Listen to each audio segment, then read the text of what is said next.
This is I-24 News. I'm Natasha Kirchuk, and thanks for joining us. We were supposed to start this broadcast right on the dot at 10 p.m., but unfortunately, just a couple minutes prior, we received alerts on our phones about the third wave of ballistic missile attacks launched at central Israel, so we had to run to the bomb shelter. We've just gotten back right now.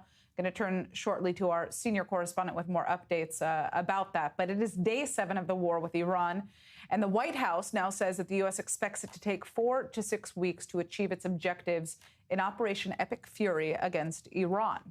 Those objectives have now been defined as destroying Iran's missile program, destroying Iran's navy, and making sure that Iran can never obtain a nuclear weapon, along with seizing Tehran's support for armed proxies in the region. This comes after U.S. President Donald Trump is now laying down a hard line. He says that there will be no deal with Iran unless it surrenders unconditionally, and only after the appointment of a great and acceptable new leader. He is promising to rebuild Iran into a stronger and more prosperous nation afterward, coining the phrase, "Make Iran great again." Meanwhile, central Israel has just been targeted, like I mentioned, with the third round of ballistic missile fire from Iran just about 15 minutes ago. Since the start of the war, the Islamic Republic has shot missiles and drones at 11 different countries apart from Israel, including 8 Gulf nations, Cyprus, which is in the European Union, NATO member Turkey, and Azerbaijan. The Israeli Air Force says it struck 400 Iranian military targets in western Iran today, and estimates that Iran still has about 100 to 200 remaining ballistic missile launchers. Meanwhile, the U.S. says it has sufficient weapons stockpiles to meet operational needs related to the conflict in Iran. This comes as President Donald Trump prepares to meet with major defense contractors on Friday alongside Defense Secretary Pete Hegseth, amid concerns that days of intense strikes on Iran have already started draining U.S. stockpiles. We're joined now from the White House by senior U.S. correspondent Mike Wagenheim. Mike, break down the latest messaging from the White House on the ongoing war. Essentially that it's going really well, that successes are being achieved. Donald Trump and the administration brushing off concerns about rising oil prices, brushing off concerns about those diminishing stockpiles that have been reported, and brushing off concerns that Russia is now getting involved in an effort to help Iran, with Caroline Leavitt, the press secretary here, saying, quote, "Clearly, it's not making a difference with respect to the military operations in Iran because we are completely decimating them." So, I mean, that's typical of the Trump administration. They really don't shine a light on any kind of negative or bad news that may be coming. So unsurprising there. You mentioned the 4 to 6 week timeline. Well, keep in mind, at the beginning of this war, just a day or two in, the timeline was 4 to 5 weeks. Now, does that mean that things are a bit more pessimistic? Not necessarily. Might just be smart messaging from the administration, because once you start shrinking those timelines, the expectations are set, and if you're not meeting expectations, then it starts to look like some sort of a failure or breakdown, and so they're kind of stretching out that timeline. But the objectives remain the same, and Trump saying earlier today that he will have a hand in picking who is next to lead Iran, whether they're religious, not religious, whether they come from the regime, don't come from the regime. He said what's important in the end is that they are friendly and helpful to the U.S. and to Israel. You know, Mike, in regards to the strain on U.S. weapons stockpiles, we've been seeing these reports that this could really be a major issue for the U.S. and, in turn, of course, all of the Arab nations that have been targeted by the Iranian Republic and Israel. How serious is that strain? What can we expect out of this conversation between Trump and defense contractors today? I mean, it's definitely a serious situation. It's not the first time that the light has been shined on this particular problem, but it's one of those things that, you know, with everything going on, you have 20,000 problems to deal with at once. You're not looking around the corner to the next extended conflict, and it kind of gets pushed, I don't know, to the back burner, but at least down the list. Now it's out in the open again here. There's not going to be any major production of American weapons that's going to go through even an expedited procurement process and production process and getting shipped off to the Gulf tomorrow or next week or next month. It's not going to happen. Those things sometimes take years, even again, in an expedited manner. But at least it gives an opportunity for the U.S. military to take stock to see maybe how allies can help at this point in time to at least ration out what they need to ration out and at least get a better idea of exactly what's left in the tank, so to speak. All right. That is our senior U.S. correspondent, Mike Wagenheim, joining us from the White House. You know, we're turning now to new numbers in regards to the ballistic missiles that Iran has been firing at Israel. Apparently, that's dropped dramatically since the start of the conflict. On the first day of the war, Iran launched around 90 missiles toward Israel. The next day, that number fell to around 60, but in the days since, the pace has slowed even further to roughly 20 missiles a day fired in smaller salvos. Israeli officials say that that is largely because their air campaign has been targeting Iran's missile infrastructure. I can tell you, in the third round of ballistic missile fire that we saw today at central Israel, there were no injuries. So that is good news regarding the latest round of fire. Meanwhile, Italy says that it is now preparing a Navy vessel to sail to Cyprus after the European island came under Iranian fire this week. The vessel is going to be deployed as part of a coordinated mission, also involving France, Spain, and the Netherlands. And that's, of course, after a British Royal Air Force base was targeted on Cyprus, by an Iranian-made drone. Joining us now is Dani Ayalon. He's a former Israeli ambassador to the United States. You know, we've been seeing Iran's attacks spreading across the region, from U.S. bases in the Gulf to strikes near Cyprus and even residential areas, hotels, airports, you name it. Iran is appearing to be hoping that this is going to trigger anger against the U.S. and Israel, or at least put pressure on American defense capabilities. Is this strategy working? I don't think so. They go from miscalculation to miscalculation, and we see that there's no result. Quite the opposite. They rile up all the countries against them. They are even targeting a European Union country. This is a mentality, Natasha, of or I would say a bunker mentality, which is very much reminiscent of Hitler's bunker at the very end days of World War II, where everybody knew that he and his cronies are going to either die or get captured. And they kept fighting until the last minute, until they actually committed suicide. And it seems like this is the same mentality of the Iranian regime now. And it's just a matter of stamina. And so long as we can continue the campaign, and with the United States, I believe that 2 to 3 weeks should suffice to really bring down the capabilities, or to almost totally degrade the military capabilities of the Iranians. And hopefully by that time, either somebody from the regime, and I think it was very good of the United States to call, President Trump himself called on officials from the Iranian regime to lay down their arms, to take responsibility and do away with his current leaders. And this is a way for them to get immunity and to spare their lives. I think this is one of the possibilities which could become an outcome of this campaign. With European countries now preparing naval deployments after Cyprus came under fire, could we soon see bigger involvement from Europe and NATO in this conflict? Well, I'm not sure. I mean, we have seen that the European nations are not very keen to join different campaigns. We saw it in the last few ones, but now they must, just to, I would say, to keep their own self-respect, let alone deterrence. They should do something. Whether it could be effective or not, I'm not sure.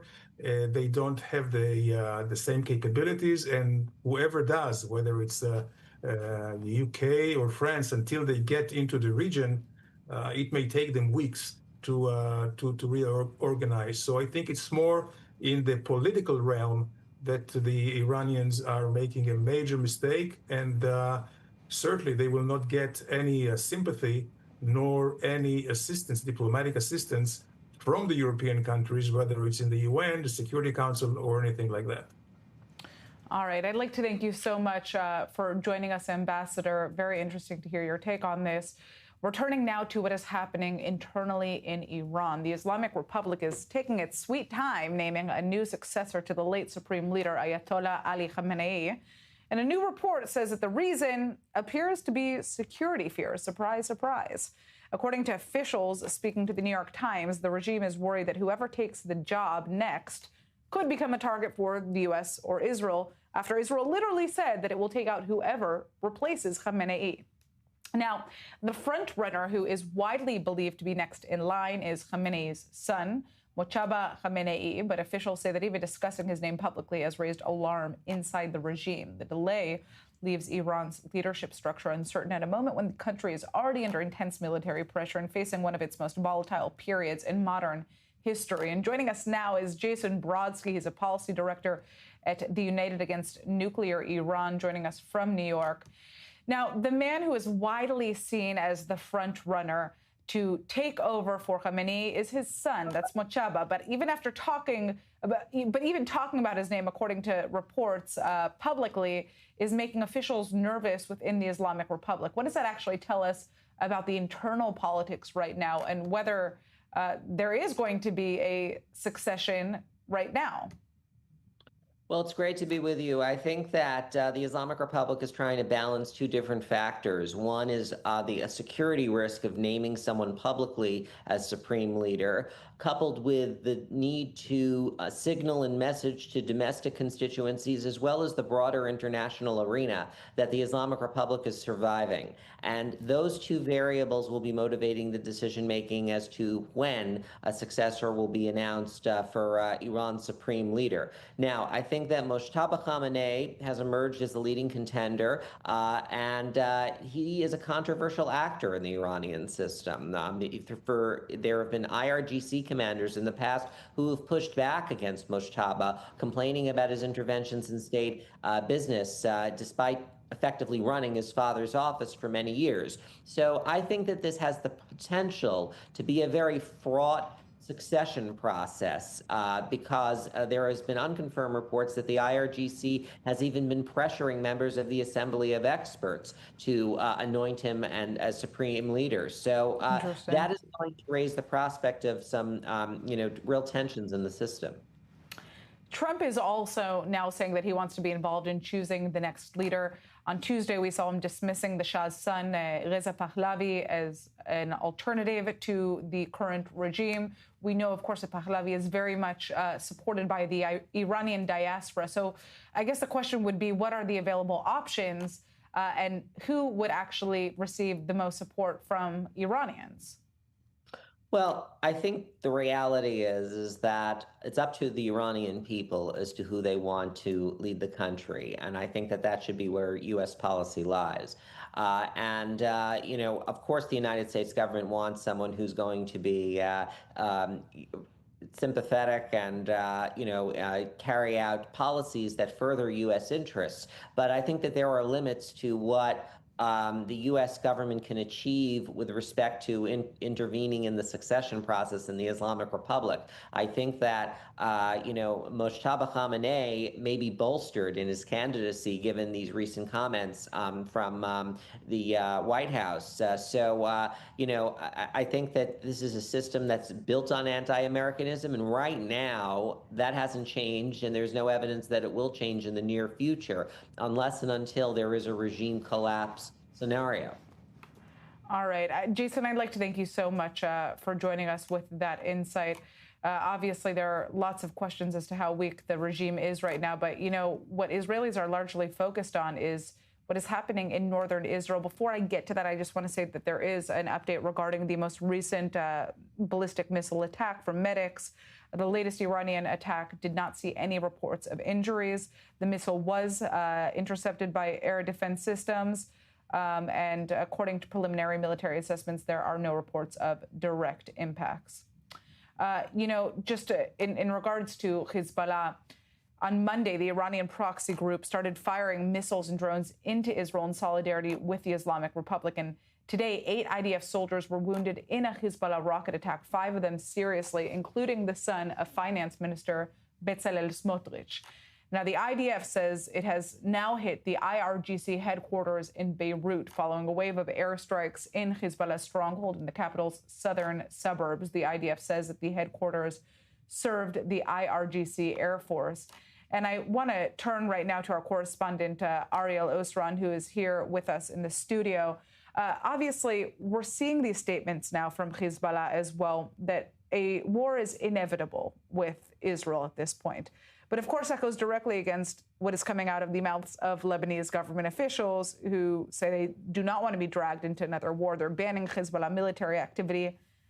Explain to me how this is going to work out. And at this point, if the Lebanese government has any power here to stop Hezbollah from continuing these attacks on Israel. Look, on the one hand, the Lebanese government openly announced already last year that it is going to disarm Hezbollah, that it in fact even completed dismantling its infrastructure in south of the Litani River, and is continuing to the next phase of dismantling its military infrastructure north of the Litani River. But what we're seeing right now is that Hezbollah has ample military infrastructure, both north and south of the Litani River. Now, we are kind of hearing two voices, or the Lebanese government speaking in two voices. One, Prime Minister Nawaf Salam taking a much harsher voice, banning the IRGC in Lebanon, requiring visas for Iranians. And yet Lebanese President Joseph Aoun, in a statement this evening, he urged the international community to stop Israeli strikes, did not mention Hezbollah at least once. And it's Hezbollah that dragged Lebanon into this war. All right, we're going to continue this discussion when we get back from the break. A lot to cover when it comes to Hezbollah in northern Israel. Don't go anywhere. We have a 2-minute commercial break. We'll see you shortly.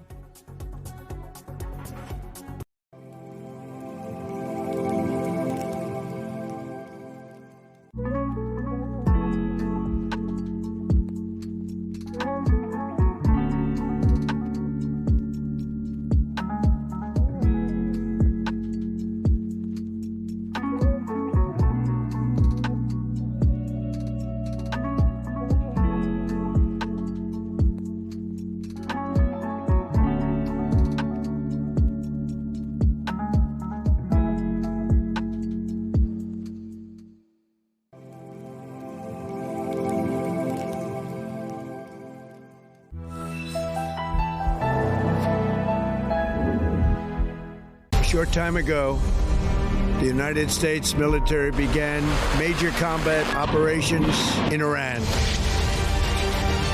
Sirens are continuing across the state of Israel. We're seeing dozens of people that have just picked up. We're going to take a walk through the site because this is incredibly interesting right now. Iran has attacked more Arab countries than Israel ever did. Oh my God. Really, they're lashing out at the entire region. It's actually backfired on the Iranians. Hezbollah made a very big mistake by attacking us. We have capability to go far longer than that. We'll do it. Wherever you are, access our programmes, reports, in-depth discussions and expert analysis anytime, anywhere, right from your phone. All the content from the I24 News website, the latest articles, exclusive interviews, VOD and live broadcasts is now just a tap away on the I24 News app. So what are you waiting for? Download the I24 News app today. Growing up in the UK, I watched as 7 men brutally attacked my older brother. It was so savage that he ultimately underwent 3 liver transplants in the space of 1 week. During the Second Intifada, I saw the British public unite behind the false claim that Israel had absolutely no right to defend herself. And for years, I warned about the diplomatic, political, and academic tsunamis that are now upon us. Today, I want to talk directly to you, to challenge consensus and to analyze events that are shaping our world. Tune in to Opinionated every Thursday on I24 News. How do you get your news? How do you know what sources to trust? And to paint a clear picture of the entire story, you need a breakdown of the constant stream of events, top stories, expert analysts, and the best journalists bringing you real voices on the ground. We're breaking it all down on The Rundown. Get the facts, stay informed, and be a voice of reason for the Middle East. 5,000 years of history, and no matter who has tried to kill us, we survive and we thrive. Every week, we'll bring you the latest Jewish news from around the world. The good, the bad, the ugly, and the magnificent. Join us every Monday for Jewish World Weekly.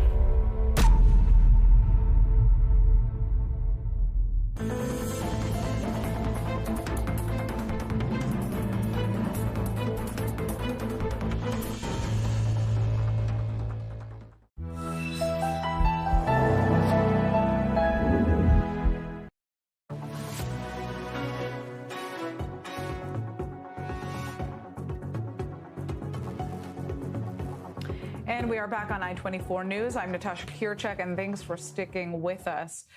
Well, this is just out right now. Ghana's United Nations Peacekeeping Battalion in Lebanon says it was hit by missile attacks today, leaving 2 soldiers critically injured. This is a statement that has been released by Ghana's armed forces. Of course, we know that Lebanon was pulled into the war when Hezbollah started firing rockets at Israel on Monday night in what they say was solidarity with the Islamic Republic of Iran. Right now, from what we understand, it's not clear who actually fired this missile that hurt Ghana's armed forces. They say that they do not know yet who is responsible. But of course, this is just another tense update that we're seeing. Today, 8 IDF soldiers were wounded in a Hezbollah rocket attack, 5 of them seriously, including the son of Finance Minister Bezalel Smotrich.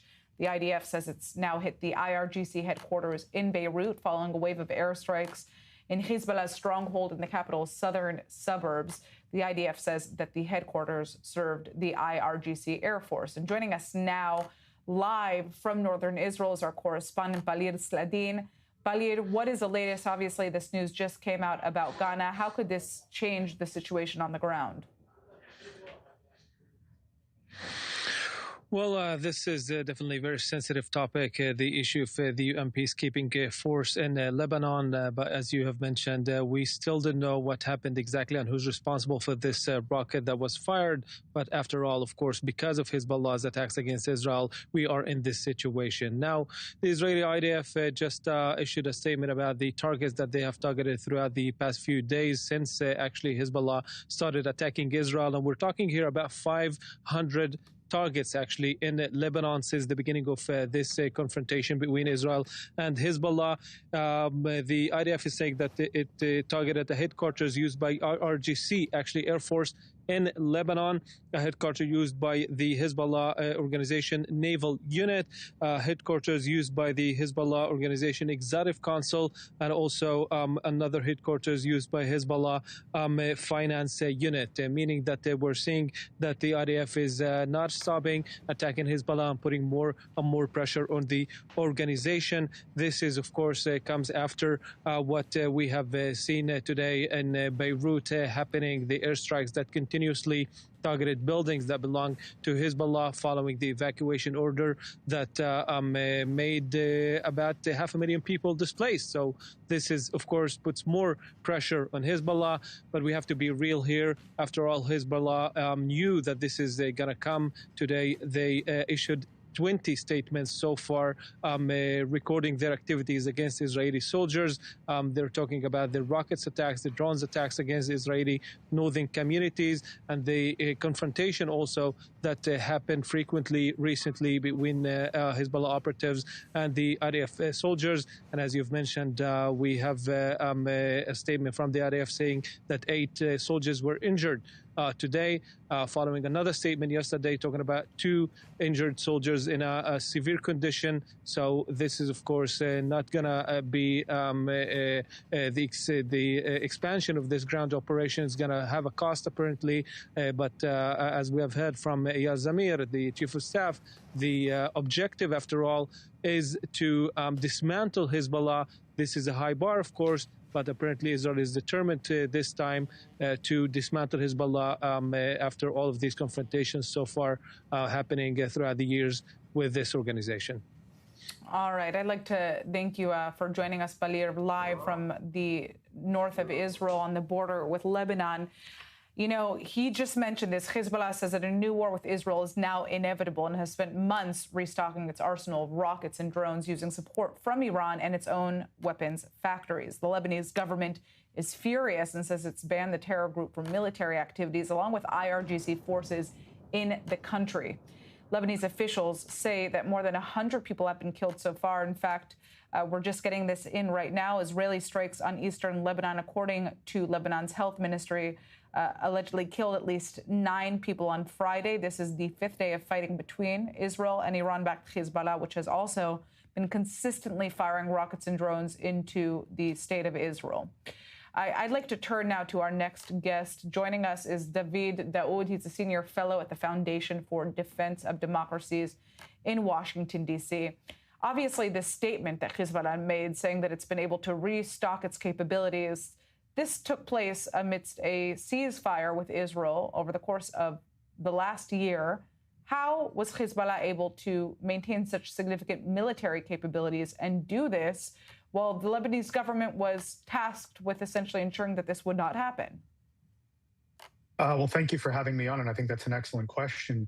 Hezbollah has been boasting about this for some time. If we go back to July 8th of 2025, Naim Qassem, Secretary General of Hezbollah, addressed claims by several Lebanese officials that they had conducted variously, right? 500 missions against Hezbollah positions, or dismantled 500 Hezbollah positions, and that position shifted, whether this was north of the Litani River, north and south of the Litani River. Mayadeen asked him about this. South of the Litani River, where Hezbollah itself had ostensibly committed to disarming. And he said, well, thank God the country, well, he said, sorry, they dismantled what they've seen, and thank God the country is vast. Follow up September 27th, Naim Qassem then says that Hezbollah's regeneration is well underway and it's even outpacing Israeli operations in Lebanon. Now, you ask why this happened. It's because the Lebanese government, its decisions to disarm Hezbollah have remained confined to rhetoric. The Lebanese government has remained constricted by its fear that moving against Hezbollah, because Hezbollah retains massive Shia support as far as we can tell, will lead to civil war. So rather than follow through with the plan to disarm by Hezbollah by the end of the year, which is what they initially promised, they then shifted the goalposts to saying we'll only disarm Hezbollah south of the Litani River by the end of the year. And then after that, Lebanon again shifted its position to saying, no, not disarmament, containment of Hezbollah's weapons. Right. So basically just surrounding their arsenal. So this is why when January 8th rolls around, the LAF says we've declared operational control south of the Litani River. Hezbollah refuses to commit. The IDF continues striking Hezbollah's assets and personnel south of the Litani River, saying they're regenerating south of the Litani.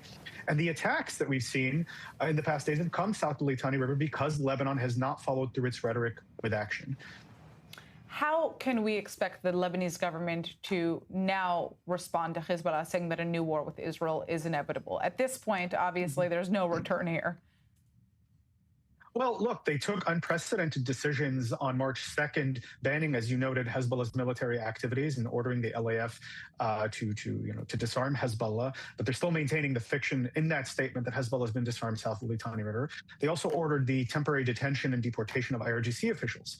The problem, though, is, again, a lack of follow-through. What we've seen in the days since then, Justice Minister Adel Nassar, for example, has said that Hezbollah must, and I'm quoting, must take the initiative and surrender its weapons to the Lebanese state. But Hezbollah has made clear, including Naim Qassem, that they have no intention of surrendering their weapons. They have no intention of stopping fighting. And they've even said that the Lebanese government's duty right now is to provide the resistance with backing for continued fighting against Israel. So Lebanon has a very narrow window of opportunity while Hezbollah is bogged down with this fight with Israel to deploy the LAF proactively to disarm Hezbollah, to restrain it, to arrest its members that are not complying with the Lebanese government's decision. And if they don't take that opportunity now, then there will be consequences. Israel will continue fighting.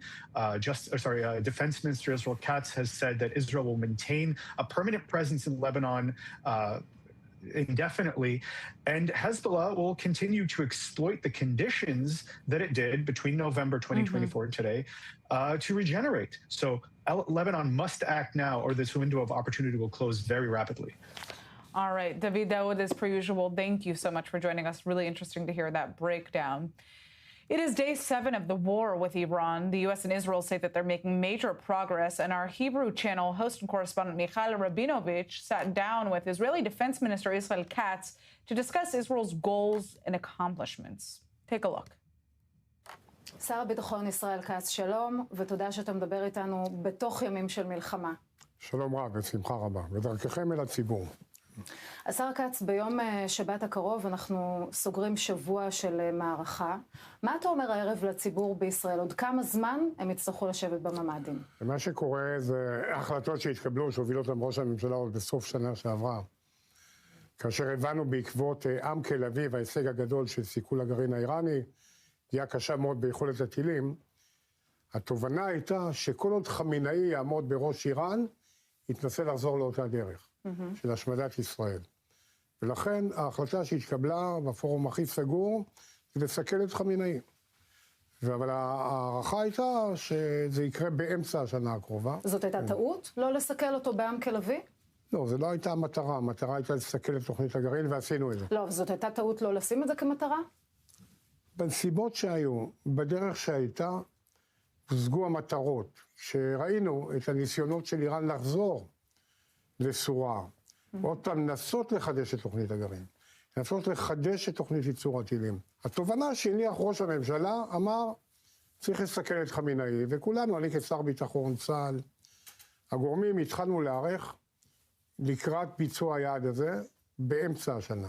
ואז פרצו המהומות בתוך איראן. וזה שינה את המצב בשני ממדים.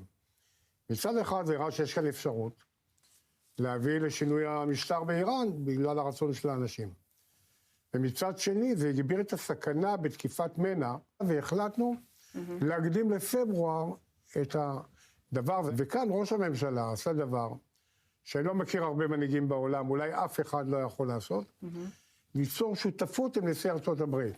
אומרים, זה השפיע על זה, זה השפיע על זה, הם החליטו על זה ביחד. עם בניית היכולות בסופו של דבר, לקבלת ההחלטה המשותפת ולהקדמתה, וזה כבר לפי נסיבות, ממוצאי שבת לשבת בבוקר, עקב מידע מודיעיני שהראה על ההתכנסות. זיהיתם שם איום ממשי על ישראל? כלומר, איזושהי הכנה, איזושהי פקודה, היה איזה מידע שהביא אתכם לחתוך לפעולה הספציפית הזאת? או רק ההזדמנות המבצעית? ההחלטה לחסל את חמינאי, שהציב אותה ראש הממשלה, הייתה כי ראינו שהוא לא מרפא, הוא רוצה לחזור לתוכנית ההשמדה.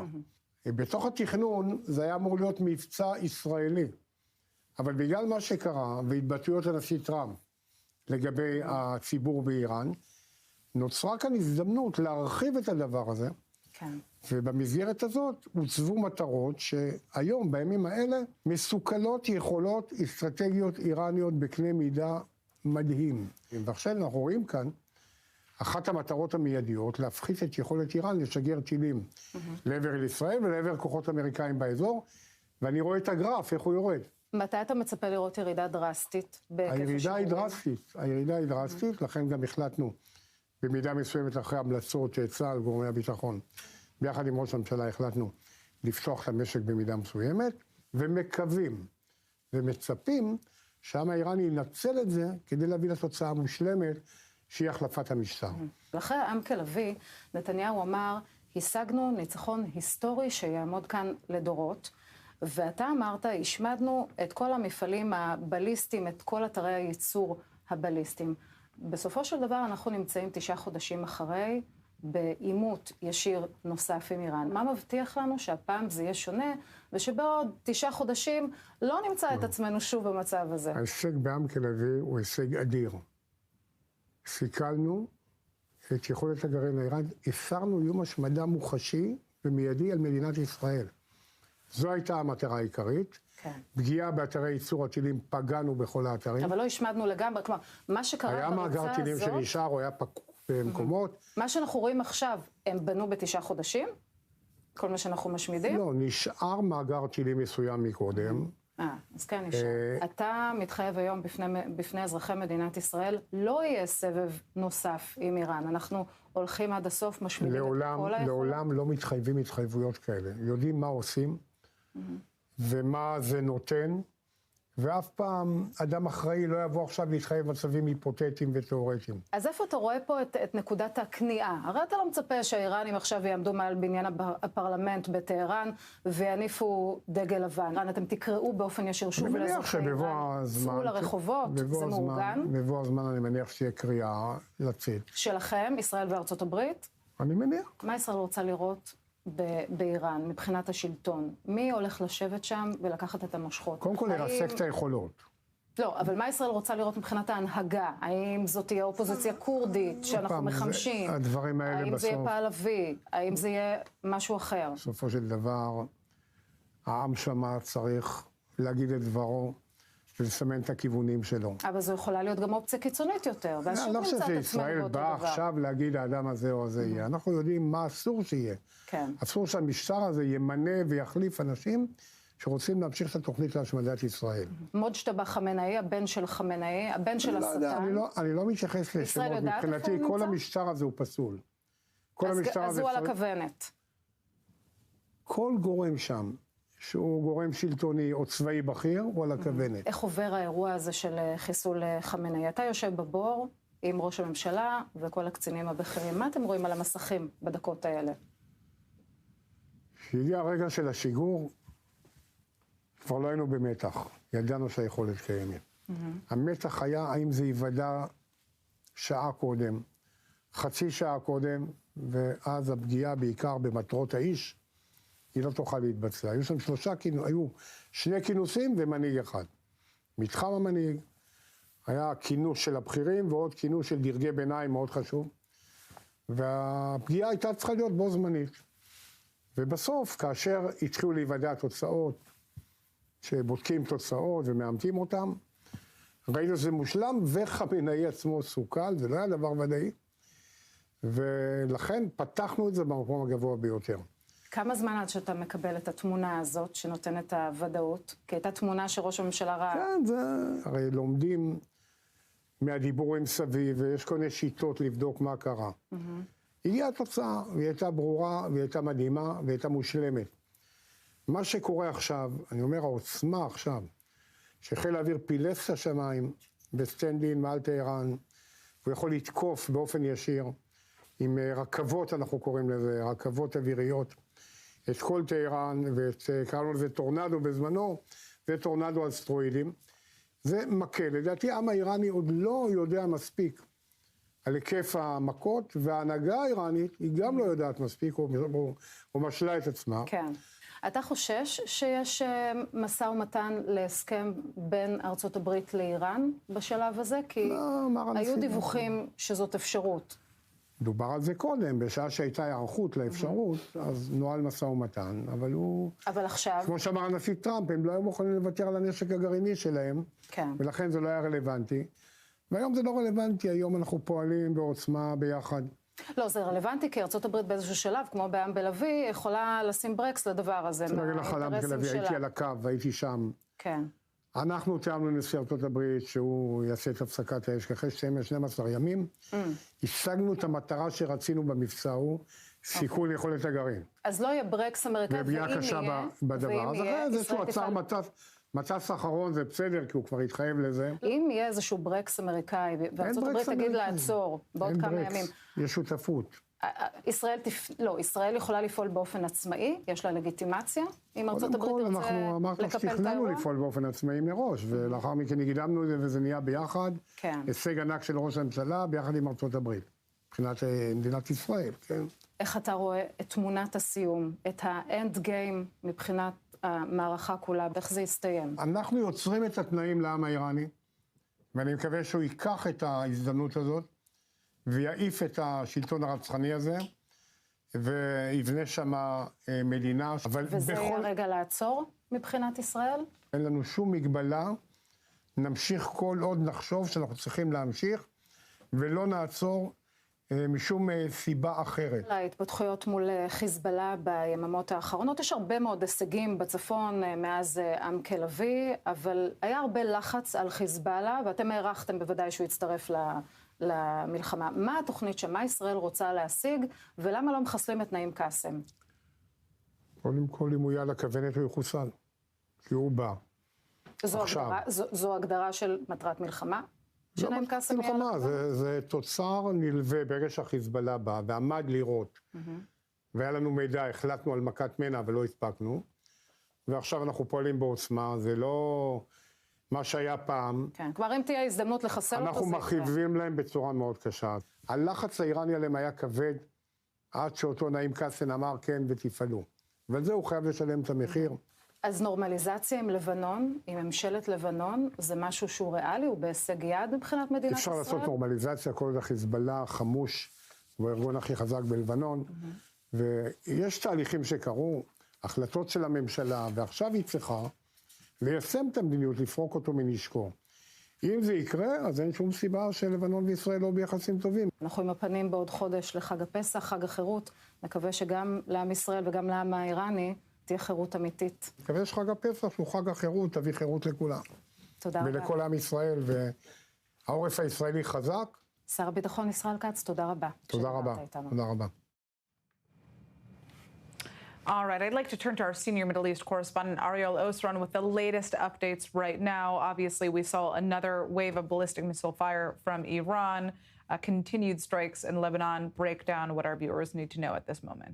Yes, so a wave of airstrikes in southern Lebanon. Coinciding with that, the Qatari Defense Ministry said that Iran launched 10 drones in multiple waves to the country's territory. They intercepted 9, 1 fell in open territory. A drone attacked a hotel in Erbil in Iraqi Kurdistan. Now, this is interesting because shortly before this drone attack, the U.S. Embassy in Baghdad, in fact, warned that Iran-aligned militias may seek to target hotels in Iraqi Kurdistan frequently visited by foreigners, and urged American citizens and foreign guests to evacuate the area. We also have Saudi Arabia reportedly stepping up direct contacts with Iran in a bid to de-escalate tensions and prevent or to defuse the war. This is according to Bloomberg, citing numerous European officials.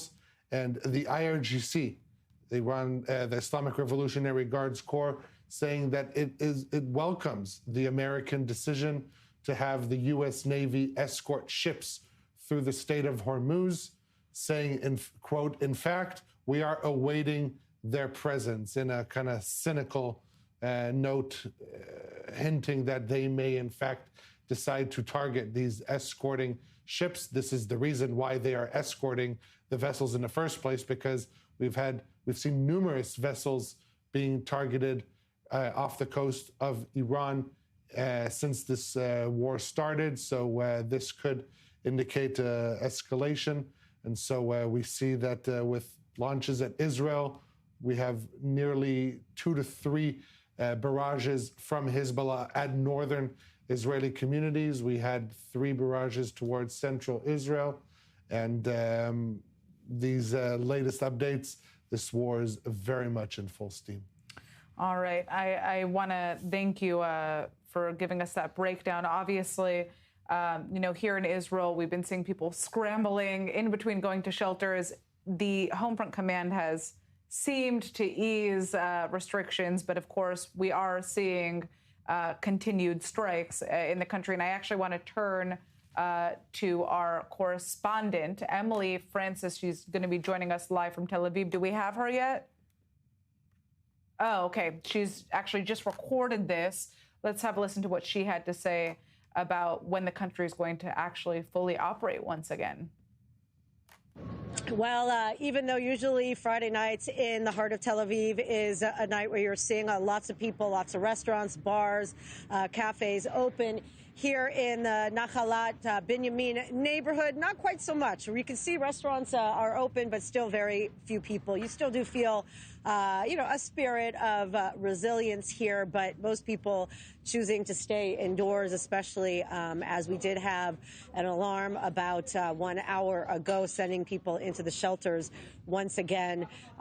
We have seen so much in the past 5 days for families not only living in Tel Aviv, but throughout the country, of having multiple alarms. Many of the buildings have shelters, not their own safe rooms. So going up and down flights of stairs for the past 5 days has been disconcerting, I guess is the right word for it. But still, Israelis and those who are here are making the best of it, continuing to live life, to come out, try to have a drink, try to have some sushi, and make the best of what we got as we go into another weekend with the war still ongoing.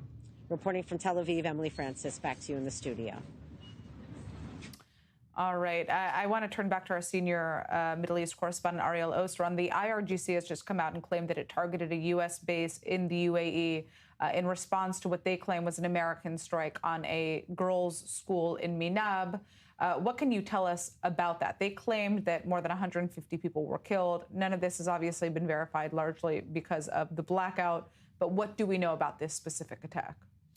Well, we know that there's conflicting reports because the school is directly adjacent to what used to be an IRGC headquarters. And so there's the possibility that this was a missile that missed the target, or an errant missile on the part of the IRGC that was launched, failed, and landed inside the school. We've seen this happen in Gaza numerous times.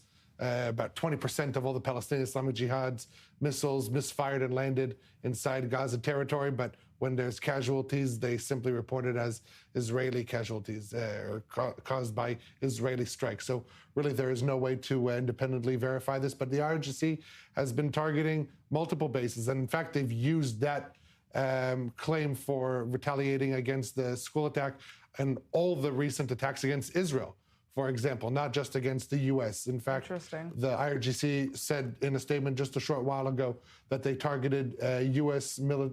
air bases, the Sheikh Issa and Jufair base in Bahrain, the Al Ali Salam base in Kuwait, and the Muwafiq Salti air base in Jordan. All right, we're going out for a quick break.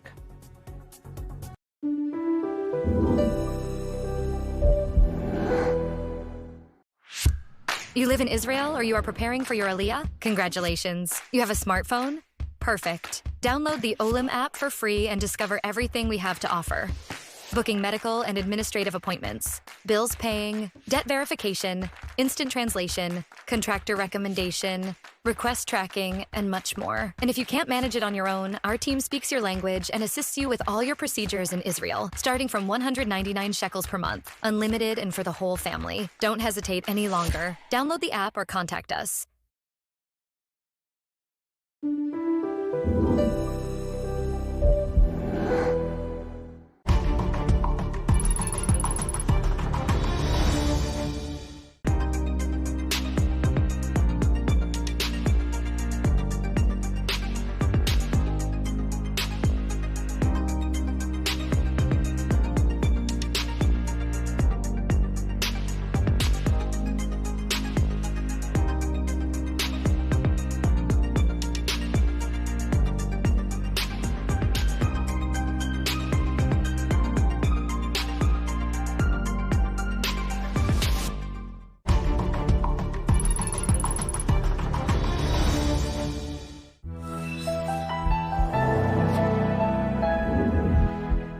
Short time ago, the United States military began major combat operations in Iran.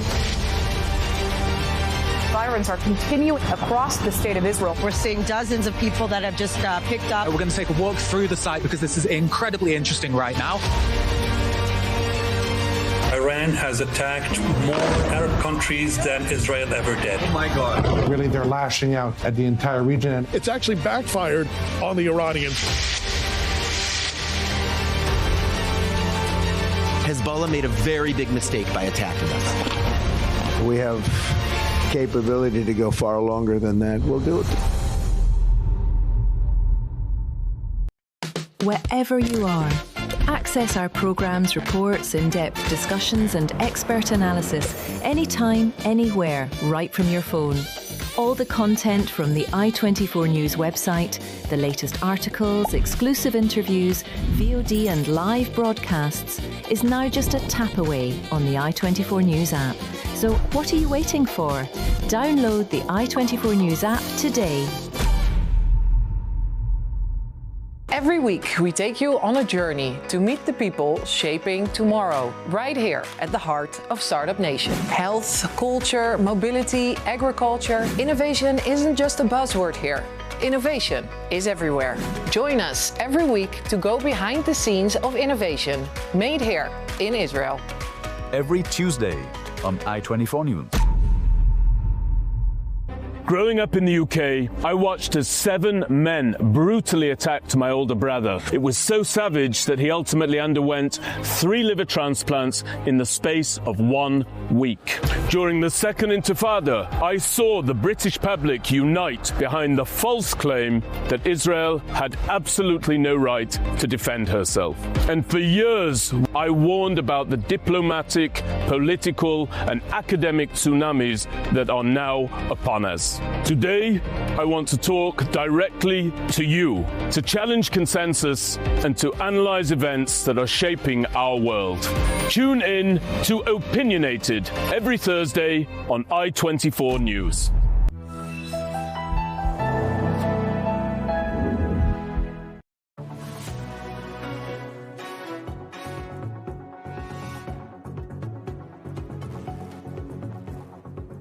And we are back on i24 News. I'm Natasha Kirchuk, and thanks for sticking with us. It is day 7 of the war with Iran, and the White House now says that the U.S. expects it to take 4 to 6 weeks to achieve its objectives in Operation Epic Fury against Iran. Those objectives have now been defined as destroying Iran's missile program, destroying Iran's navy, making sure Iran can never obtain a nuclear weapon, and ceasing Tehran's support for armed proxies in the region. This comes after U.S. President Donald Trump is now laying down a hard line, saying there will be no deal with Iran unless it surrenders unconditionally and only after the appointment of a great and acceptable new leader. He is promising to rebuild Iran into a stronger and more prosperous nation afterward, coining the phrase, "Make Iran great again."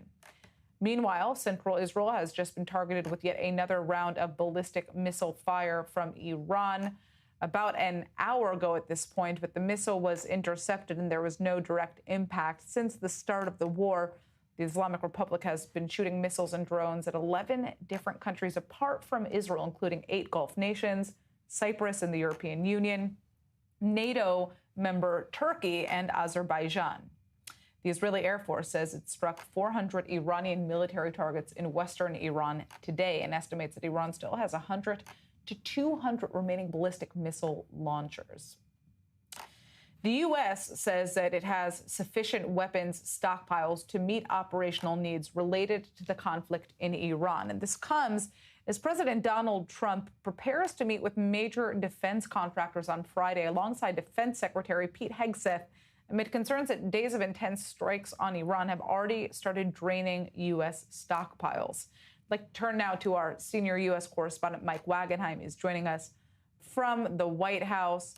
How serious is this strain on U.S. weapons stockpiles? And at the end of the day, can defense contractors realistically accelerate production to meet the demand, especially given this time frame now that the White House has just given about this war lasting at least 4 to 6 weeks?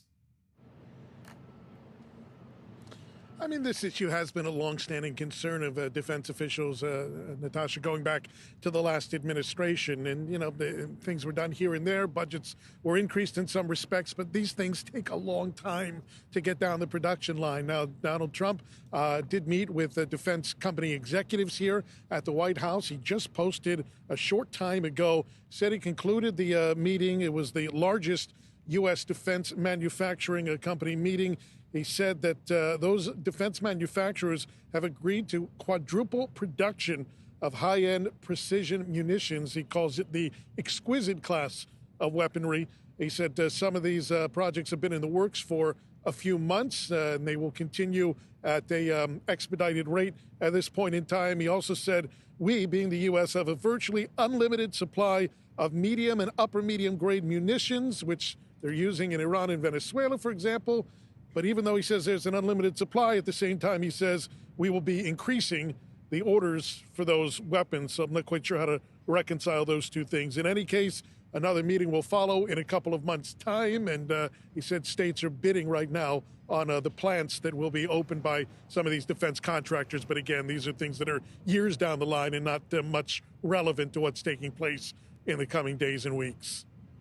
All right, Mike, thank you so much for joining us with that breakdown. New reporting says that Saudi Arabia has been stepping up direct back-channel talks with Iran, trying to contain the war that is now rattling markets and threatening to drag more of the region into the conflict. European officials say that Saudi diplomats, along with intelligence channels, are urgently trying to cool things down, although so far Tehran doesn't appear eager to negotiate with either Israel or the United States. This comes as Trump says that there will be no deal and only unconditional surrender from the Islamic Republic. And for more on this, we, of course, have our senior Middle East correspondent, Ariel Oseran, with us.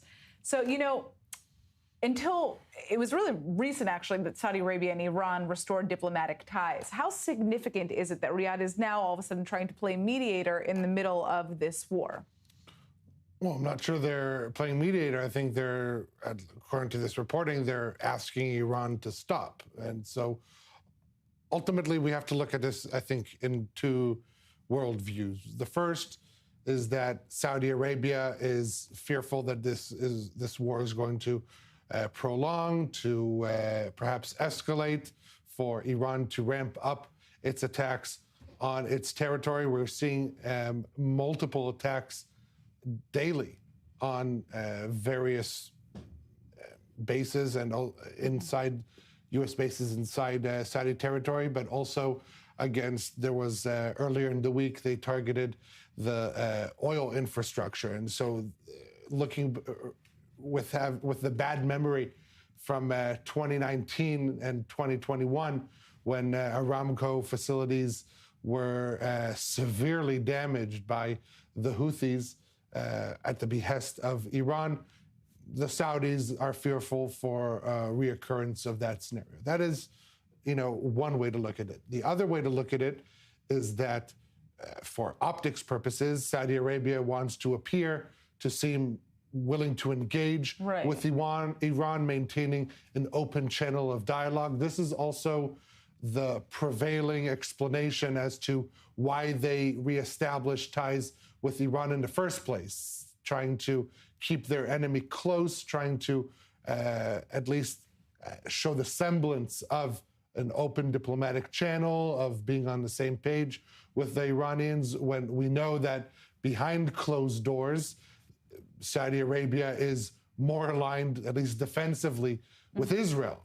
You know, that is likely to have been rattled with this rift between Saudi Arabia and the UAE in recent months. We're not going to get into that, but ultimately, this is what Saudi Arabia needs to do, part of its regional standing as the leader of the Arab world, to try and appeal to Iran's better nature, to say, let's, you know, just talk about it and try to de-escalate the situation. According to this reporting in Bloomberg, it should say that these direct contacts haven't reached the highest levels. And so this is still in, you know, back channels or between mid-level officials. But ultimately, it is in Saudi Arabia's interest that it doesn't get attacked. Whether it indeed seeks to appease the Iranians, that isn't necessarily the case, you know, in this current situation. Right. I guess when I use that term mediator, which obviously wasn't correct because Saudi Arabia is being attacked, in a sense, if there were to be some type of negotiation with the Islamic Republic that was positive for Saudi Arabia, that could be something that might apply to the other 7 Gulf Arab nations that are being attacked. Of course, we're not even mentioning Turkey, Azerbaijan, and Cyprus as well. But I do want to talk about what President Trump is saying, right, which is that there needs to be unconditional surrender from the Islamic Republic. How do you think he will he perceives actually right now these reports of back channel talks, obviously, between Saudi Arabia, which is an ally to the United States, and the Islamic Republic. I don't think he makes too much note of these reports. He knows what is indeed happening. He is in direct contact with Saudi leadership. Marco Rubio is in contact with his Saudi counterpart. You have very close ties between Riyadh and Washington, way closer than you have between Riyadh and Tehran, especially now. And so I'm sure that there's a very high level of coordination between the Trump administration and the Saudi kingdom. I myself don't think we should read much into this reporting, and I'm sure that Trump isn't too. Just to close the point on the Arab position, there's going to be an emergency meeting of the Arab League on Sunday to discuss these regional tensions. Guess where it's happening? In Cairo, one of the only countries in the region that is not being attacked right now by Iran. Who knows, they may seek that 13th country to join the mix after expanding it to Azerbaijan and to Turkey, Cyprus, countries that have nothing to do with this current situation. I think that would be an interesting meeting to see what comes out of that. Iran's not going to be, in there. And so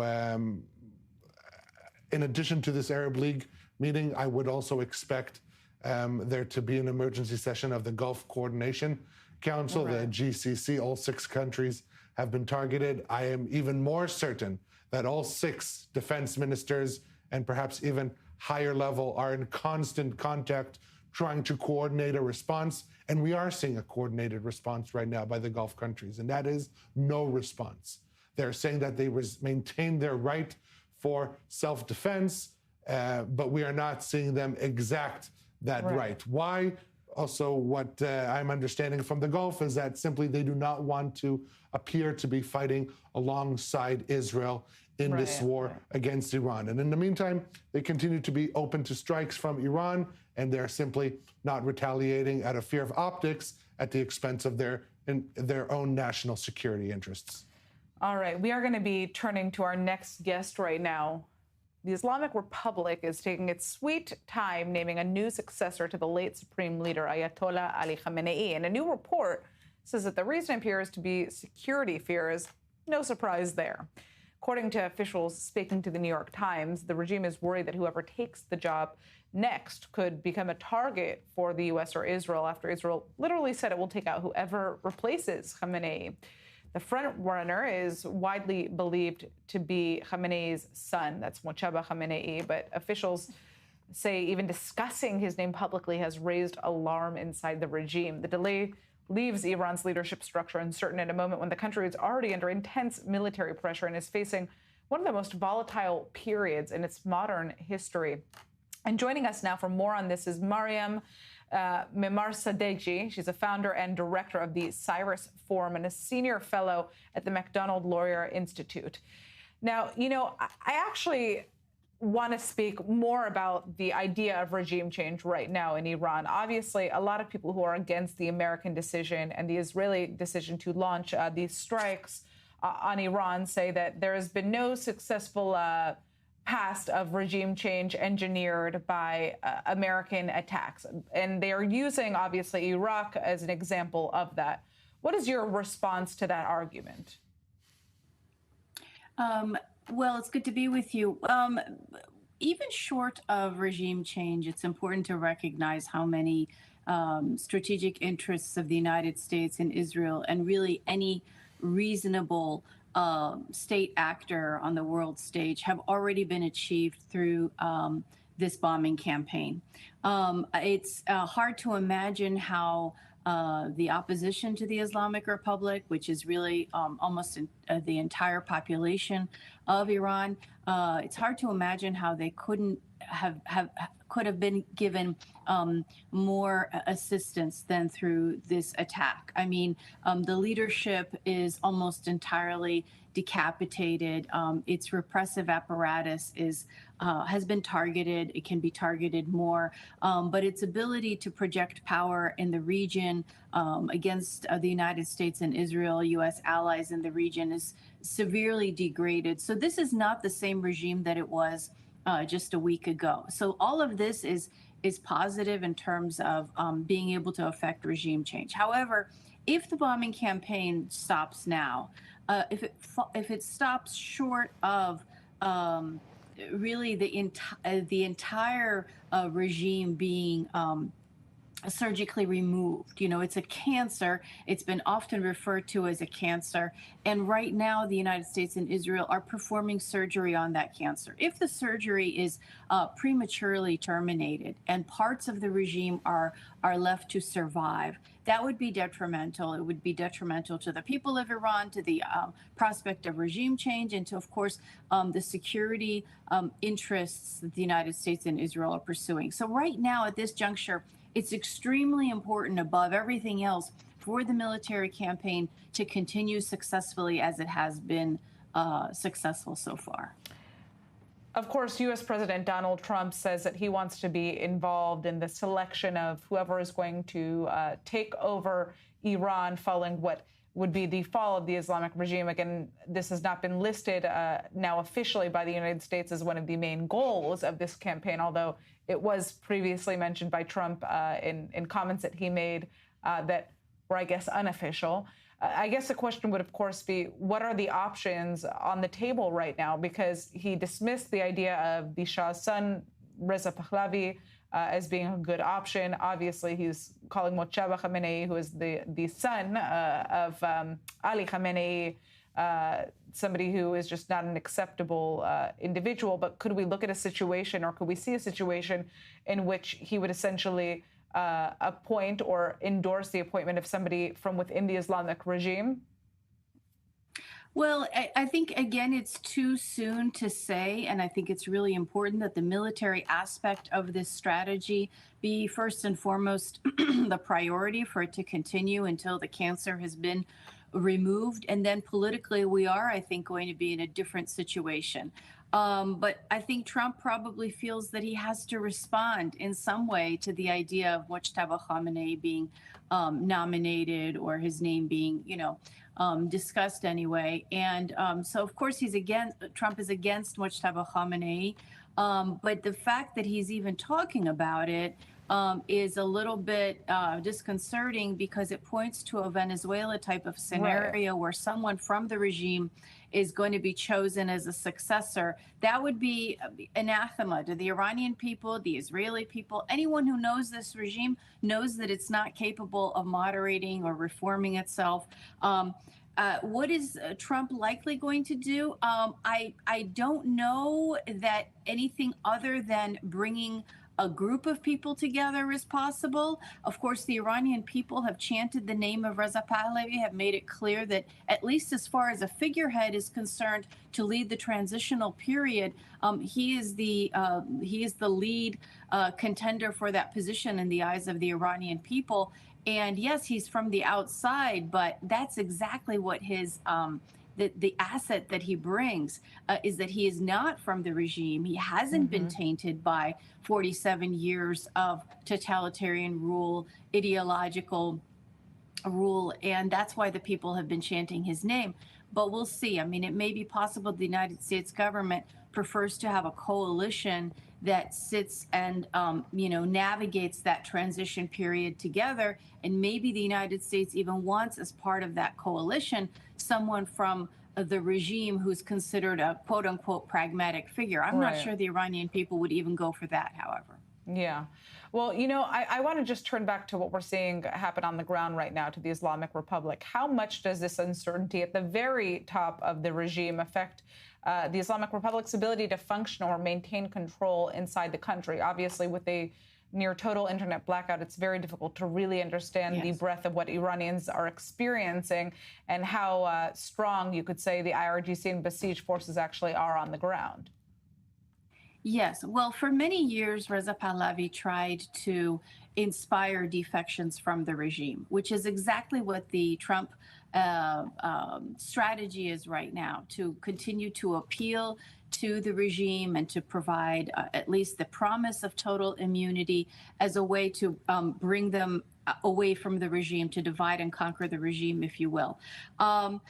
However, Pahlavi wasn't able to do it ever, even after the massacre. He wasn't able to get them to the regime insiders to see how horrible the regime that they're part of is, and to separate and see a better future for themselves and their families. And now Trump so far hasn't been able to do it either, to peel off parts of the regime. But things can change, because the regime is going to be under more and more pressure. It's going to see a future for itself less and less. And I think there will be opportunists, and that's what they are. I mean, we should be under no illusions. Anyone who peels off from this regime now is not doing it out of the goodness of their heart. They're doing it to survive, to sustain themselves and their families. We may see some of that. All right, Mariam, I'd like to thank you so much for joining us with that breakdown. Really interesting to hear your insight on this. Just want to say right now that we're seeing red alerts in northern Israel, right on the border with Lebanon. It seems like there's another infiltration, whether or not it's a drone or a rocket. Sirens. It's a rocket siren, okay? What can you tell us about that, Ariel? Incoming rocket sirens in Metula. As I said, throughout the evening, we've seen numerous waves ongoing on northern Israel, pretty much ever since Hezbollah joined the war early Monday morning.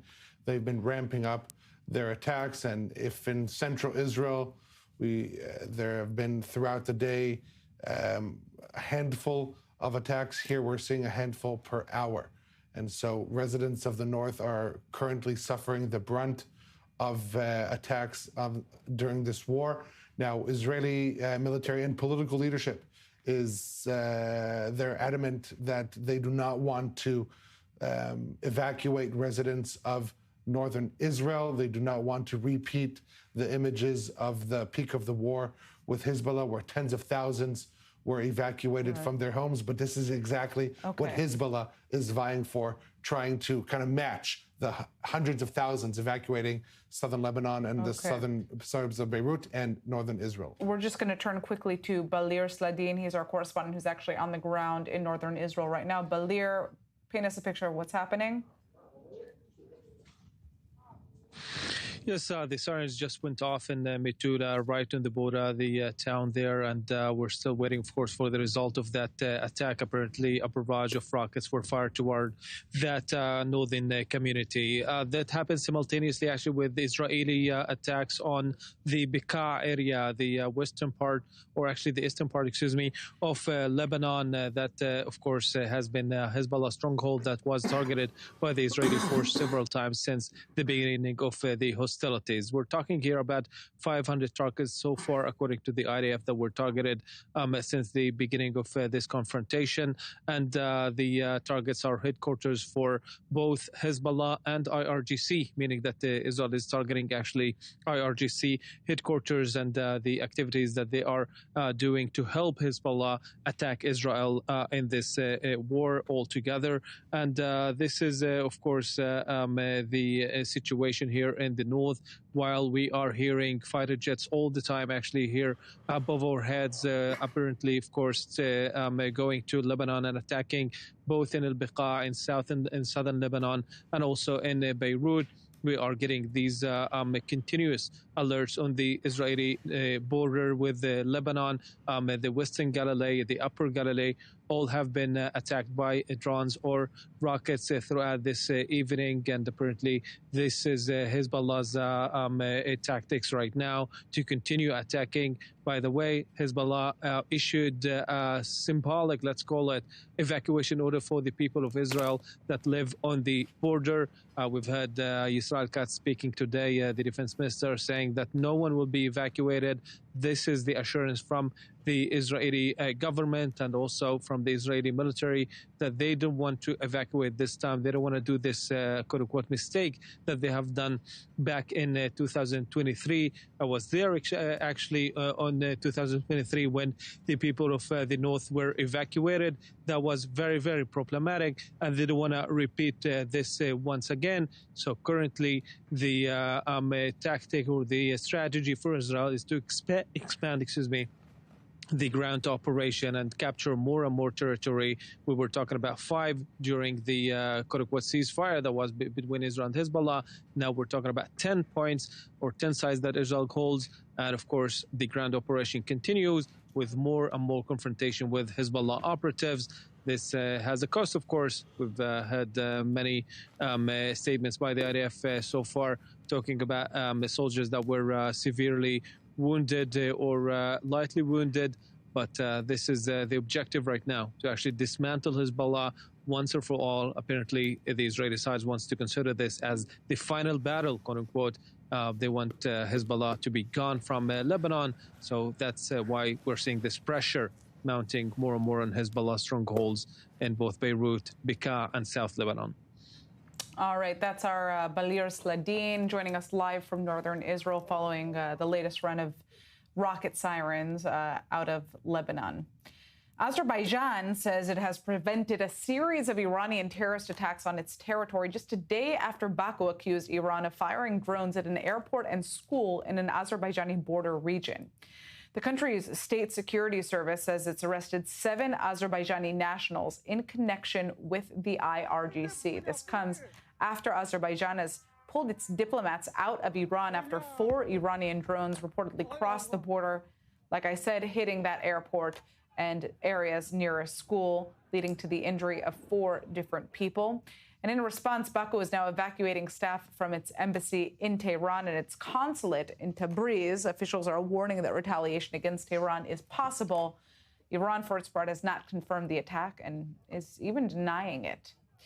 I'd like to turn now to our senior Middle East correspondent, Ariel Osran. You have been following this story. Azerbaijan is accusing Iran of sending these drones across the border and now foiling this, planned terror attack. What can you tell us about why Azerbaijan would be such a target to Iran? Well, during the 12-day war back in June, Iran accused Azerbaijan of allowing Israel to use its airspace to carry out attacks against the Islamic Republic. Ties between Israel and Azerbaijan have been tightening consistently in recent years. In fact, Baku is a very popular tourist destination for Israelis. There's a lot of trade going on between the two countries. And so this would be kind of a signal to Azerbaijan not to get involved, not to allow Israel to use its territory. In fact, I think we can say that except for the countries in the immediate vicinity of Iran, the Iranian attacks against the more distant countries, for example, Cyprus, Turkey, Azerbaijan is right on its border, but in terms of, it's not a Gulf country and it doesn't have these active U.S. bases that Iran is accusing the Gulf countries of housing. These attacks against, as I mentioned, Cyprus, Turkey, Azerbaijan, these are more of a message from Tehran. Don't get involved. Don't throw your hat in the ring. Don't allow your territory to be used by Israeli, American, British forces to target Iran.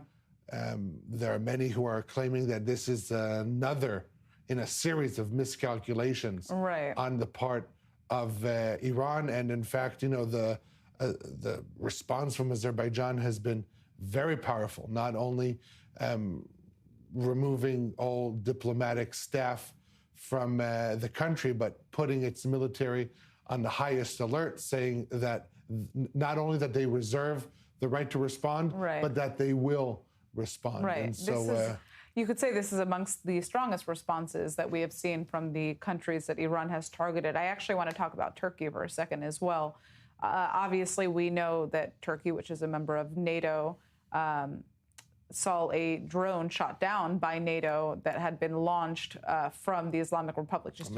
A missile, just a few days ago. And, you know, obviously, we're also simultaneously seeing these reports that the United States is arming and pushing forward Kurdish militias in attacking IRGC forces on the ground in Iran. That is definitely not of interest. You could say a problem for Turkey, which has long been fighting Kurdish militias on the ground, has a very big issue with the idea of a Kurdish autonomous state. What can you tell us about the type of response we could expect from Turkey when it comes to these developments with the United States, and whether or not we could see Turkey get involved in actually attacking Iran? Look, a couple months ago, or I think it was 4 or 5 months ago, you had the Director General of the Turkish Defense Ministry visiting Iran, and he said that Iran's security is Turkey's security, basically trying to highlight the close ties between the two countries. And so everyone raised both eyebrows when Iran launched a ballistic missile at Turkish territory. It was intercepted. There were no reported injuries. Right. But the only explanation that comes to mind, the only reasonable explanation when you're dealing with a genocidal terror regime as the Islamic Republic of Iran is that that's how they send their messages. This is a message to Turkey to kind of knock on their door and say, hey, Turkey, this conflict that is happening on our doorstep, this pertains to you too. Why?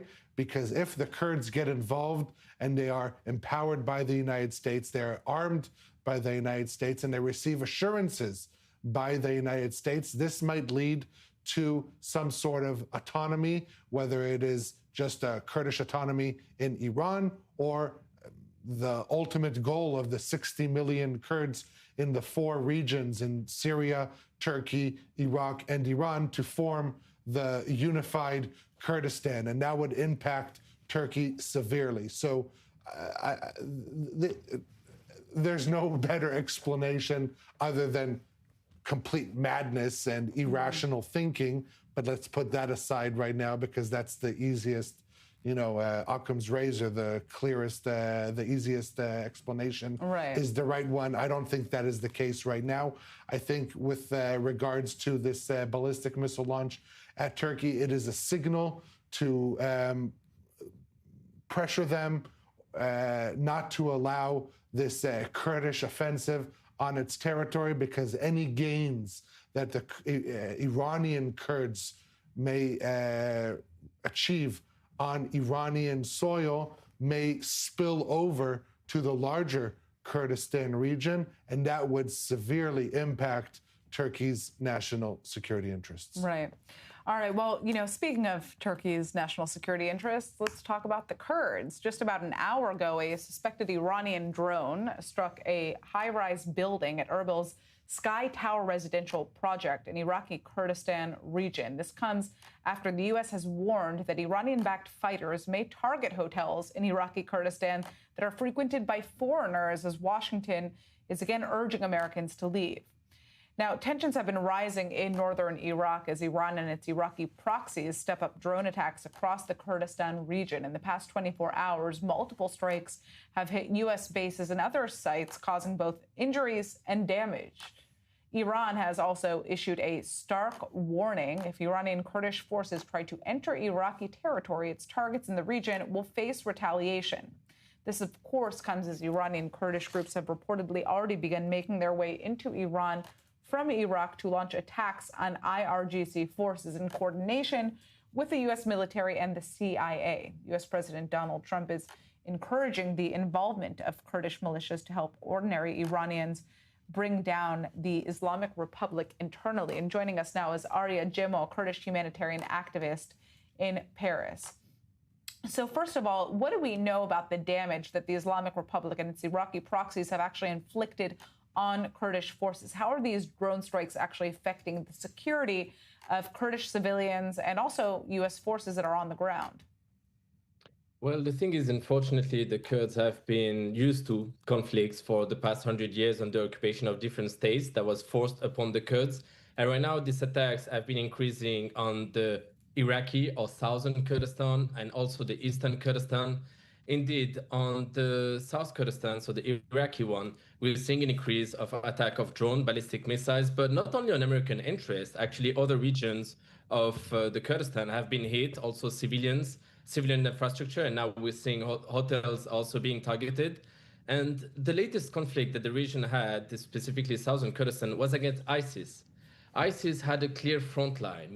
The population, the civilian population, knew where to take shelters, knew where to not get close to. But with Iran, they're hitting the whole region. So the fear among the civilians on the ground is much higher and important than it was before. Do Kurdish militias have enough manpower and expertise, more specifically, to effectively take on the IRGC, or are they going to need more help on the ground? And if so, what are other groups within Iran that could actually join in and help in that fight?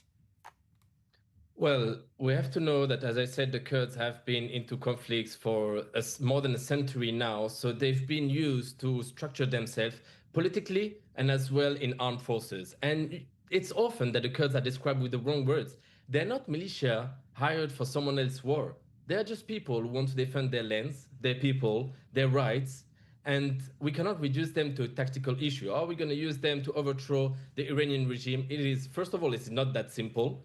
And second of all, it is not in the Kurdish interest. The Kurds, they will fight for their future, not for someone else's agenda. They haven't decided for this war.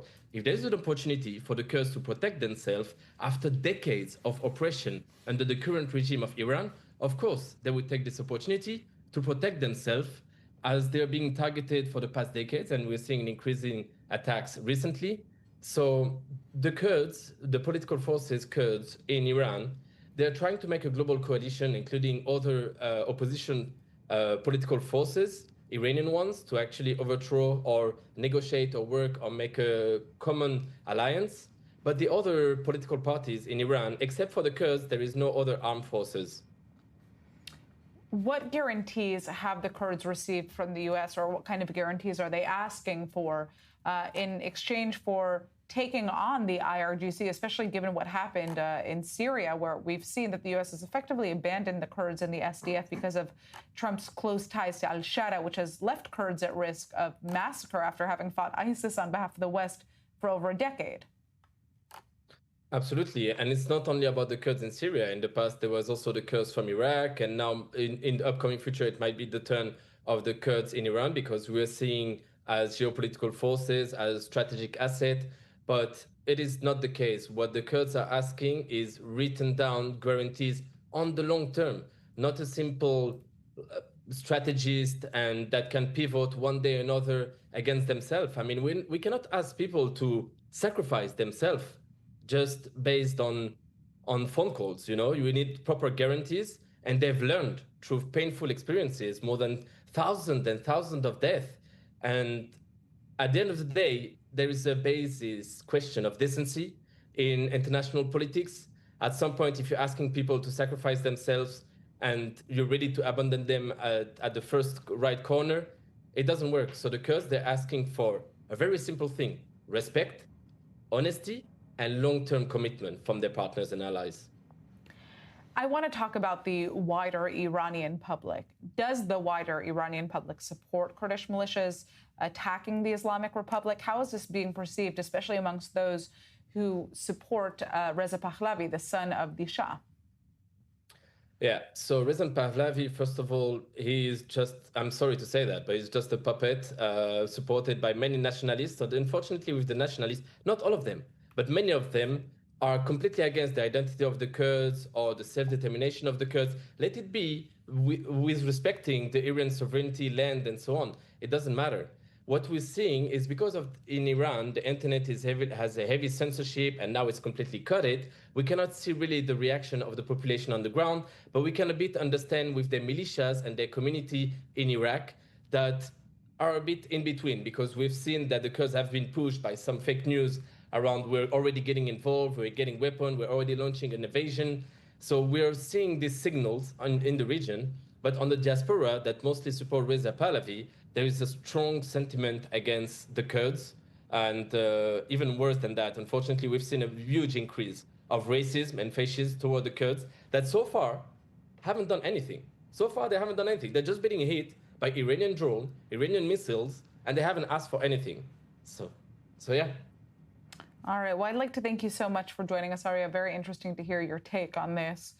We are going to turn back to local news here. Israel's ramping up security around the globe as the war with Iran continues. The Shin Bet and the Foreign Ministry have announced that they're boosting operational readiness at Israeli embassies, consulates, and other key sites worldwide. That means that faster emergency responses are going to be in place, better evacuation plans, and closer coordination with local security forces, especially across the Middle East, Europe, and Africa. Officials say that both overt and covert measures are now in place to protect diplomats, official delegations, aviation targets, and even areas where Israelis commonly gather abroad. I'd like to turn now to our senior Middle East correspondent, Ariel Osran, for more on this.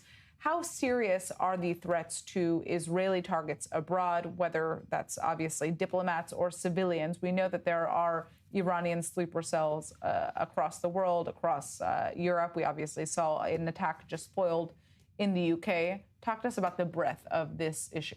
There was an attack foiled in the UK, in Azerbaijan. The IRGC planned to target the Jewish community there, the Israeli embassy there.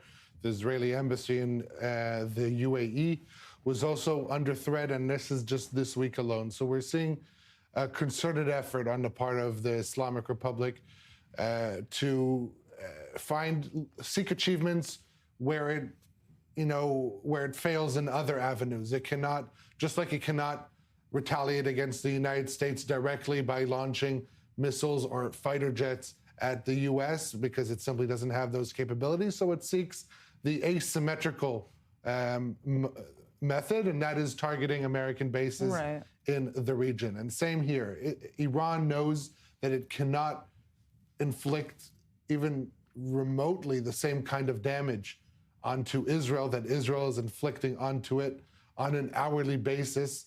And basically, this is what the Islamic Republic has been trying to do for years. It has special units that this is their sole purpose, to try and develop targets, Jewish Israeli targets abroad, and carry out attacks on them. Azerbaijan is a main area that they tried to use. Turkey is another one. The UAE has become another emerging threat. And so this is what they're trying to do, simply because they know that they cannot match Israel's firepower, Israel's intelligence, Israel's sophistication.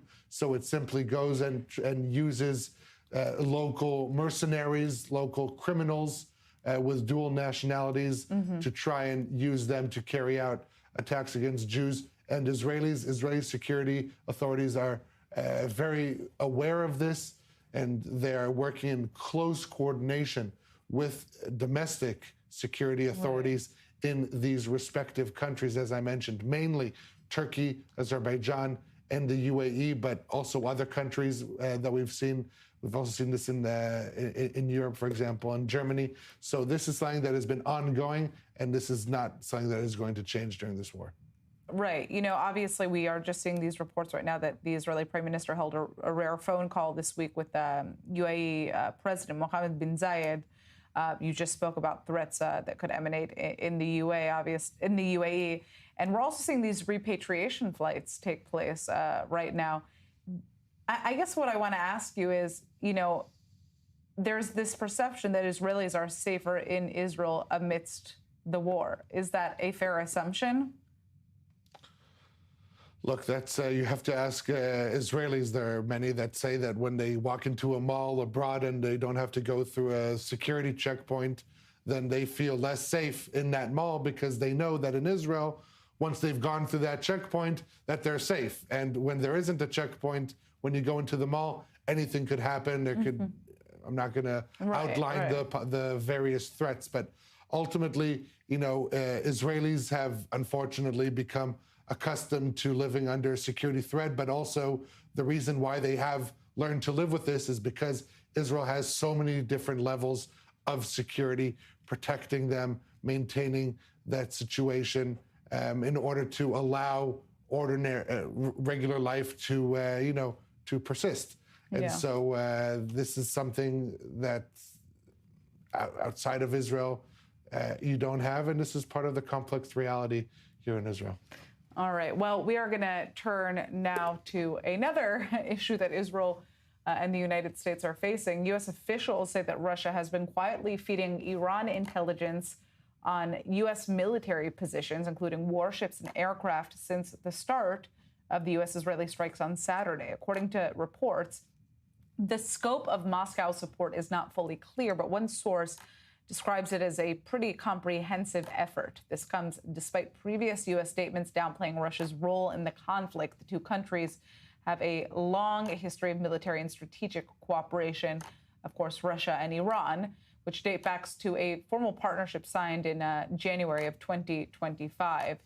Joining us now from Washington is Anna Borshevskaya, a senior fellow at the Washington Institute for Near East Policy. How significant could Russia's intelligence sharing be in terms of changing the dynamics on the ground for U.S. forces? It's a pleasure to be on your show. I don't know what sources the Washington Post spoke with, and certainly there's a lot we still don't know, as you mentioned in the story. But I don't know anyone who doesn't think intelligence sharing is insignificant. And certainly what we're seeing unfold has been entirely predictable. Russia was not going to provide direct military assistance to Iran, but it was certainly going to help Iran in multiple other ways to raise the cost of U.S. involvement in this war, and that appears to be exactly what's happening. Right. What risks does this pose for U.S. military operations in the Middle East if Moscow is actively coordinating with Tehran? Well, again, there's a lot that we don't know, but what we do know is that Russia is likely, Russia can do a lot short of direct conflict with the United States. So, for example, one thing to watch out for is what are Iranian proxies going to do with Houthis, Hezbollah, and others in terms of low altitude proximity to U.S. bases in the region. Frankly, Russia-Iran intelligence sharing is not, again, this is not necessarily the first reports. There were other reports. So none of this is particularly new. We can expect potentially Iran also to be better able to track U.S. targets. So these are the types of things to watch out for in the days ahead. Could this reported support from Russia trigger a broader geopolitical confrontation, or do you think it's going to remain contained? How do you think Trump is going to react to this ultimately? Well, what Russia does not want is a direct confrontation with the United States. It also does not want to start World War III. Rather, it wants to see the United States expend some of its most expensive weaponry, get bogged down, basically raise the cost all across the spectrum.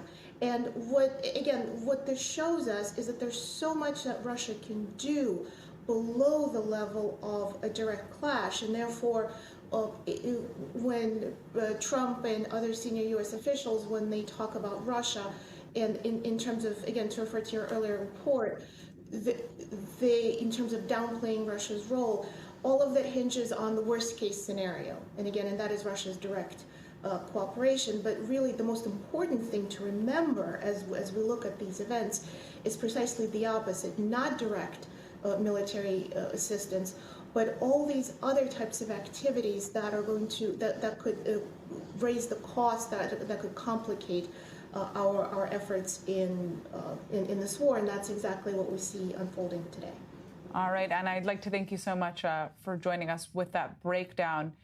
As Israeli airstrikes on Iran intensify, those carrying out the mission are now speaking publicly, describing a relentless pace of operations and a sense of duty that they say could shape the future of the Middle East. We have more in this next report. עכשיו אנחנו עם שניים מהגיבורים שאחראים לתקיפות באיראן. שלום, סגן אלוף עין ורס"ר א', תחילה, עם ישראל כולו מצדיע לכם, ולא רק עם ישראל, גם העם האיראני והרבה מעבר לכך. אז תודה רבה לכם. שלום רב. תודה רבה, ערב טוב. אני רוצה להתחיל איתך, סגן אלוף עין, לא טיסה מבצעית ראשונה שלך בלשון המעטה, מ-98 אתה בטייסת, השתתפת בכל המבצעים, וגם באופן משמעותי בעמק אביב, ועכשיו בשאגת הארי, מה שונה? שונה האינטנסיביות, כמות המטסים שאנחנו מייצרים, כמות החימוש שאנחנו משגרים ומטילים, משמעותית יותר אינטנסיבית. אני בדיוק לקראת יציאה לטיסה, לא יודע כמה שלי כבר. המבצע הזה הוא אולי המבצע שישנה את פני המזרח התיכון, בוודאי את החיים במדינת ישראל, ולכן כולנו עושים את כל המאמצים הנדרשים כדי שבאמת המבצע הזה יצליח וייתן, אולי ייצר איזשהו מזרח תיכון חדש. כן, אנחנו כמובן לא נשאל מה אתה הולך לעשות עכשיו, אבל אני כן אשאל, רגע לפני שאתה מגיע ורואה מלמעלה את שמי טהרן, שמי איראן, יש איזה רגע של התרגשות?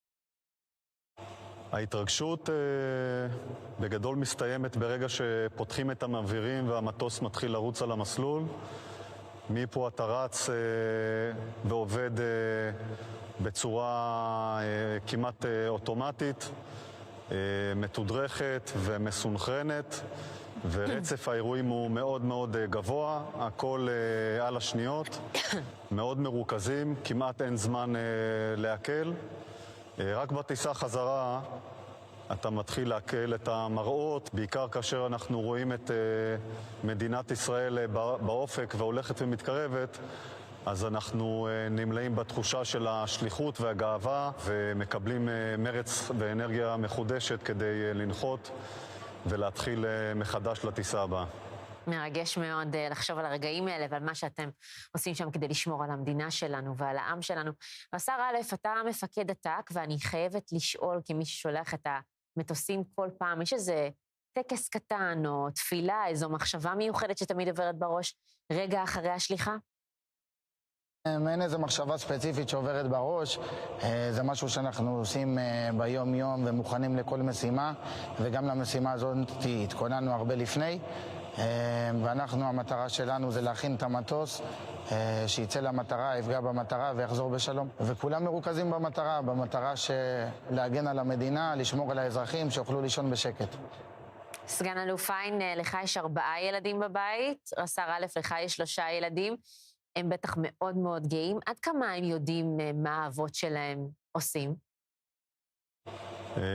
בוודאי, הילדים חיו בבסיסים של חיל האוויר, הם מתורגלים, הם מכירים, הם דואגים והם מאחלים הרבה בהצלחה עם סימנים של חיבוקים ונשיקות. אני בעיקר אומר להם שאני אוהב אותם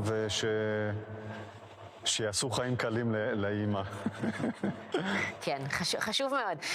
ומה איתך? לפני שאני יוצא למשימה ומגיע לעבודה, אני אומר להם שאני אוהב אותם, ובאמת שיעזרו לאמא בבית וישמרו עליה והיא תשמור עליהם, ושלא יעשו להם בלגן. המחשבה שאחד מכם יעבור לידי בתור לסופרמרקט או בפקק מרגשת אותי מאוד, רק חבל שאני לא יודע שזה אתם. אז עכשיו אני אגיד לכם תודה רבה על העבודה המדהימה שאתם עושים. יש משהו חשוב לסיום שאתם רוצים שעם ישראל ידע? שעם ישראל ידע שצה"ל וחיל האוויר עושה את המיטב, ושאנחנו עושים עבודה טובה ונאמנה, ואנחנו נעמוד במשימות שאנחנו נדרשים אליהן, ובעיקר שעם ישראל יקשיב להנחיות של פיקוד העורף וישמור על עצמו. מדהים, אתם מדהימים. השם ישמור עליכם ותודה רבה. תודה רבה, ערב טוב. Very interesting. Now, Egypt is sounding the alarm as the Middle East war with Iran threatens to ripple far beyond the battlefield. President Abdel Fattah el-Sisi has declared the country in a state of near emergency, warning that runaway inflation and currency collapse could hit hard and that price gouging traders could face military courts. The Egyptian pound has slid to an 8-month low against the dollar. And with shipping companies now rerouting around Africa instead of using the Suez Canal, Cairo's vital trade lifeline is under strain. Sisi called for urgent mediation to halt the fighting, but with Iran refusing ceasefire talks, the economic pressure on Egypt could keep on mounting. And clearly, Trump does not want to see anything happen here but full surrender, as he has posted on his social media. Let's turn to our senior Middle East correspondent, Ariel Osran, with more on this. You know, Egypt, interestingly, is one of the few Arab nations that has not been targeted yet by Iranian strikes. That's why they're hosting the Emergency Arab League Summit on Sunday. Right. What do you make of that decision by the Islamic Republic? And obviously, how is Egypt going to fare within the wider spectrum of all of the issues that are taking place regionally? Right. So earlier we described why Iran, in its mind view, distorted one, we should say, is attacking the Gulf countries in its immediate vicinity because they house American bases, and then why it decided to carry out attacks against the second ring of countries, Azerbaijan, Turkey, and Cyprus, as a kind of to try and send a message. Putting Egypt into the mix, that would be the biggest miscalculation of them all. The Egyptian military is very strong, very powerful, and it will not take such an attack, sitting down, and it will not be fearful of retaliating. Right. This is Egypt under Sisi, will not be fearful of retaliating against Iran. Look, we have to look at the state of play of relations between Tehran and Cairo. They have not been good in recent decades, but in recent months, they have been trying to kind of bridge the gaps and bring the countries closer together. There really isn't an immediate reason why Iran would choose to bring Egypt into the mix. The reason why, one of the main reasons why they're attacking the Gulf countries is for them to reach a situation where they pressure the U.S. to stop the war. But that is not how Egypt works. Egypt is not going to allow such an attack to go unanswered, and it will open a whole world of pain for Iran, a whole world of trouble, I should say, for Iran. And so that is just one miscalculation too much that the Iranians, at least at this point in time, have not decided to go into. All right. Ariel, thank you for that breakdown. We're about to end the show. Just some quick updates here. The U.S. has struck more than 3,000 targets during the first week of the Iran war. That is according to the U.S. military, which just said that the targets have included command and control centers, air defense systems, missile sites, Iranian Navy ships and submarines. This is coming from the U.S. Central Command. That is the latest update from them. And also, we just saw another wave of Iranian strikes on Qatar. Qatar says it was targeted by 10 Iranian drones. All right, that is a wrap for this breaking news edition. You can follow us on our social media and check out our live English broadcast lineup for tomorrow. 4 p.m. Israel time, 9 a.m. Eastern Standard Time, 6 p.m. Israel time, 11 a.m. Eastern Standard Time, and our 2-hour special 10 p.m. to midnight Israel time, 3 p.m. to 4